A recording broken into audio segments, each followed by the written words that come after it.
Hi, Joe Marks from Nextgov, back again at the Nextgov booth at the Management of Change Conference, and I'm here with Rick Holgate, Chief Information Officer of the Bureau of Alcohol, Tobacco, and Firearms. And Rick, you spoke earlier at a mobility conference panel discussion, which is really interesting. One of the things you talked about was how mobile the ATF workforce is. And I was hoping you could tell me a little bit about the kinds of devices and apps they're using. Sure. Yeah, and as I alluded to earlier, we are a workforce or an employee base of about 5,000 employees, about half of which are special agents, and about 600 to 700 of which are regulators, industry operations investigators, and then we have about another 600 to 700 who are just folks that do telework on an irregular basis or a regular basis. So the use cases there vary a little bit across those different populations. So clearly the special agents are interested in being out in the field and able to collect information and interact with information in as seamless and as mobile scenario as possible. And so what we have recently done with that particular population is swap out their BlackBerries for iPhones. And that's something that has been in the works for several months. We finally completed that in the last couple of weeks. And that's been something that they have found very positive in the sense of giving them better capabilities to get their job done while they're in the field. It's a very small form factor, very rich functionality, and so that's been a very positive development. What we're looking at next is for our regulator population, what's the right set of tools to give them and what's the right type of device to give them to get their job done. And for them, it's probably not going to be an iPhone, it's probably going to be an iPad. Because they have a little bit different use case where they're actually out in the field on site with regulated industry partners doing inspections and doing reviews of processes and that sort of thing and actually producing reports.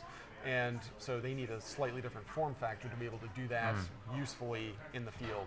And so we're looking to do a pilot with them around exposing some of our case management systems on a tablet device that would allow them to interact with case management while they're on site with a regulated industry partner. And then for the other parts of our workforce who telework, we're also looking at allowing them to do some different types of telework that don't require us to necessarily give them a laptop. And that's been some encouraging work that we've been able to do there with virtualization and other types of capabilities where we can allow them to access ATF information and email and file shares and those types of things without actually giving them a laptop. So to the extent that we can do that for both our employees as well as some other contractors and task force officers and other kind of extensions of our workforce, that reduces some of the cost to the enterprise. One of the other interesting things you said is that you're doing a bring your own device policy and you're not at the same time, depending on what the employee is. Can you describe that?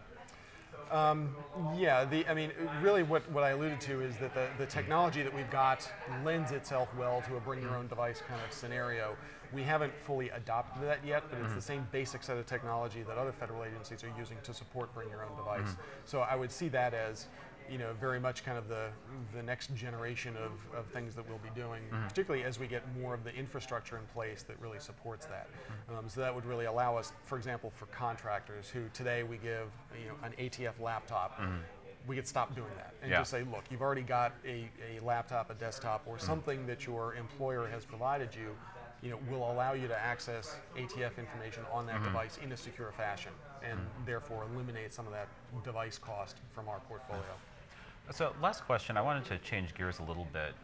Part of the digital strategy that's come out of the federal CIO's office has to do with website reform, and it seems as if that's something that's being dealt with at the agencies right now.